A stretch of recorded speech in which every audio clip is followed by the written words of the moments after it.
Hello friends, welcome back my YouTube channel biology science. आज हम आप लोगों को वाष्पोत्सर्जन अथवा ट्रांसपिरेशन के बारे में बताएंगे। तो पूरी जानकारी के लिए मेरा पूरा वीडियो अंत तक ध्यान से देखिए, और यदि अभी तक हमारे चैनल को सब्सक्राइब ना किया हो तो सब्सक्राइब जरूर कर लीजिए।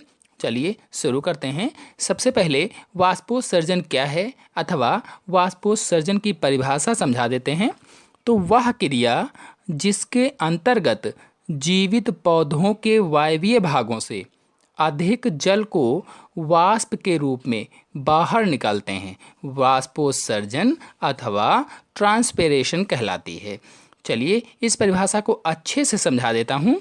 तो हम सभी लोग जानते हैं कि पौधे अपनी जड़ों द्वारा पृथ्वी से जल एवं खनिज पदार्थों का अवशोषण करते हैं। मतलब पौधों की जड़ें निरंतर मिट्टी से जल एवं खनिज पदार्थों का अवशोषण करती रहती हैं, लेकिन पौधे जितना पानी या जल अपनी जड़ों द्वारा पृथ्वी से अवशोषित करते हैं, उसमें से पूरा जल उनके काम में नहीं आता है। यानी जितना अवशोषित करते हैं वो पूरा जल उनके काम में नहीं आता है। मतलब ये हुआ कि जो जल लिया जाता है उसमें से पूरा उपापचयी क्रियाओं में काम नहीं आता है, बल्कि बहुत सा जल बेकार हो जाता है।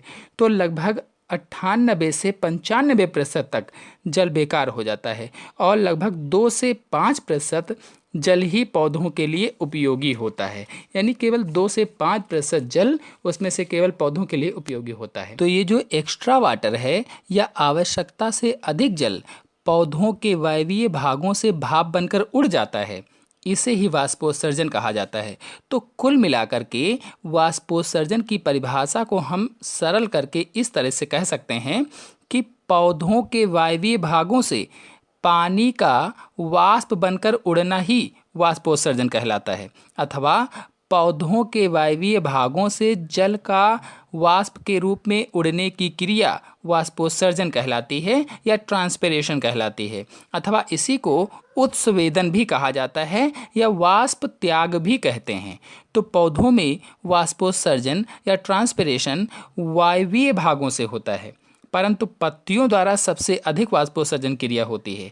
यानी पौधे के सभी वायवीय भागों से वाष्पोत्सर्जन होता है, ट्रांसपिरेशन होता है, लेकिन जो पौधे की पत्तियां होती हैं, पत्तियों के द्वारा सबसे अधिक वाष्पोत्सर्जन क्रिया होती है। मतलब पत्तियां पौधे में वाष्पोत्सर्जन करने वाले महत्वपूर्ण अंग होते हैं। इन सब के आधार पर वाष्पोत्सर्जन या ट्रांसपिरेशन को मुख्य रूप से 3 भागों में बांटा गया है।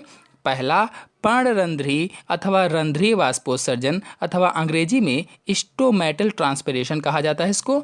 दूसरा है उपचर्मी वाष्पोत्सर्जन अथवा उपत्वचीय वाष्पोत्सर्जन अथवा अंग्रेजी में क्यूटिक्युलर ट्रांसपिरेशन कहा जाता है। और तीसरा है वातरंध्रीय वाष्पोत्सर्जन अथवा लेंटिक्युलर ट्रांसपिरेशन। चलिए इन तीनों को एक एक करके समझा देता हूँ। तो पहला है पर्णरंध्रीय या रंध्रीय वाष्पोत्सर्जन अथवा स्टोमेटल ट्रांसपिरेशन।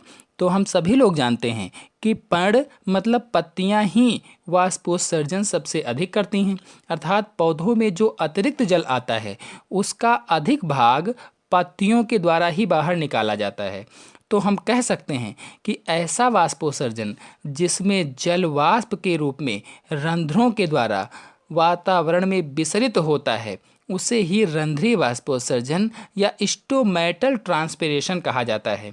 पत्तियां हरे तनों तथा कुछ रूपांतरित तनों की सतह पर असंख्य छोटे छोटे से छिद्र पाए जाते हैं। इन छिद्रों को रंध्र या पर्णरंध्र कहा जाता है। यदि आप लोग रंध्र या स्टोमेटा की पूरी जानकारी लेना चाहते हैं तो मेरा पिछला वीडियो देखिए, उसमें मैंने बताया है कि रंध्र किसे कहते हैं, ये कहाँ कहाँ पर पाए जाते हैं और इनकी संरचना क्या है, इनकी स्थिति क्या है, इनके कार्य कौन कौन से होते हैं, तथा साथ ही साथ रंध्रों के खुलने और बंद होने की प्रक्रिया भी बताई है, जो हाई स्कूल के लिए वेरी मोस्ट इंपॉर्टेंट क्वेश्चन है। रंध्रों का खुलना और बंद होने की प्रक्रिया को समझाइए, ये प्रश्न पूछा जाता है। तो ये पूरी जानकारी आपको मेरे पिछले वीडियो जो कि यूट्यूब चैनल में अपलोडेड है वहाँ से प्राप्त हो जाएगी। तो छोटे छोटे छिद्र जो होते हैं, इन छिद्रों में यदि एक छिद्र को देखा जाए तो एक जोड़ी वृक्काकार रंध्र कोशिकाएं इन छिद्रों के खुलने व बंद होने का नियंत्रण करती हैं। इन्हीं छिद्रों से वायु भी आती जाती रहती है। वायु के संपर्क में जल का वाष्पीकरण भी होता है, यानी वायु आती जाती रहती है और वायु के संपर्क से ही जल का भी वाष्पीकरण होता है, जल भी वाष्पित होता है और रंध्रों से बाहर निकलने वाली वायु में जल भी वाष्प के रूप में बाहर निकलता रहता है। तो इन्हीं छिद्रों से O2 या ऑक्सीजन के साथ जल भी भाप बनकर उड़ता रहता है। वाष्पोत्सर्जन का लगभग 90% भाग रंध्रों के द्वारा होता है, यानी 90% वाष्पोत्सर्जन जो होता है वो रंध्रों के द्वारा ही होता है। मतलब लगभग 90% वाष्पोत्सर्जन इन्हीं पर्णरंध्रों अथवा स्टोमेटा के द्वारा होता है। इसे ही रंध्रीय वाष्पोत्सर्जन या स्टोमेटल ट्रांसपिरेशन कहा जाता है। अब अगला है उपत्वचीय वाष्पोत्सर्जन अथवा उपत्वचा द्वारा वाष्पोत्सर्जन या क्यूटिक्युलर ट्रांसपिरेशन कैसे होता है। पौधों का बाहरी भाग व पत्तियां उपत्वचा या क्यूटिकल द्वारा ढके होते हैं। इनसे भी वाष्प बनकर जल उड़ता है। इसे ही उपत्वचीय वाष्पोत्सर्जन कहते हैं। तो कुल मिलाकर के पेड़ पौधों की बाह्य त्वचा वाले भाग में छोटे छोटे से छिद्र होते हैं। इन्हीं छिद्रों को या इन्हीं छिद्रों से वाष्पोत्सर्जन होता है। इसी को उपत्वचीय वाष्पोत्सर्जन कहा जाता है। लगभग 9% वाष्पोत्सर्जन इसी उपत्वचा के द्वारा होता है। आपको बता दें कि लगभग में है ये, कहीं ज़्यादा और कहीं कम भी हो सकता है। जैसे छायादार स्थानों में पौधा है तो, मरुद्भिद पौधा है तो, ऐसे ही अलग अलग स्थानों पर थोड़ा बहुत इधर उधर हो सकता है, चेंज हो सकता है। चलिए अब आते हैं वाष्पोत्सर्जन के तीसरे प्रकार वातरंध्रीय वाष्पोत्सर्जन पर अथवा लेंटिक्युलर ट्रांसपिरेशन पर। तो वृक्षों के तनों व शाखाओं पर छाल में बीच बीच में छोटे छोटे से छिद्र होते हैं। इनसे भी कुछ जलवाष्प विसरित होती रहती है। इसे ही वातरंध्रीय वाष्पोत्सर्जन कहते हैं। तो कुल मिलाकर के देखा जाए तो पुराने वृक्षों के तनों पर जो छाल होती है उस छाल के नीचे छोटे छोटे से छिद्र होते हैं। इन्हीं छिद्रों को वातरंध्र कहा जाता है। इन छिद्रों से भी वाष्पोत्सर्जन क्रिया होती रहती है। इसे ही वातरंध्रीय वाष्पोत्सर्जन कहा जाता है। तो कुल वाष्पोत्सर्जन का लगभग 1% वाष्पोत्सर्जन इन्हीं के द्वारा होता है या वातरंध्र के द्वारा होता है। अतः देखा जाए तो इस प्रकार का वाष्पोत्सर्जन पौधों में नहीं के बराबर होता है, क्योंकि लगभग 1% ही होता है। चलिए अब आपको वाष्पोत्सर्जन के महत्व को समझा देते हैं, अर्थात इम्पोर्टेंस ऑफ ट्रांसपिरेशन के बारे में समझ लेते हैं। तो पहला है ताप नियमन।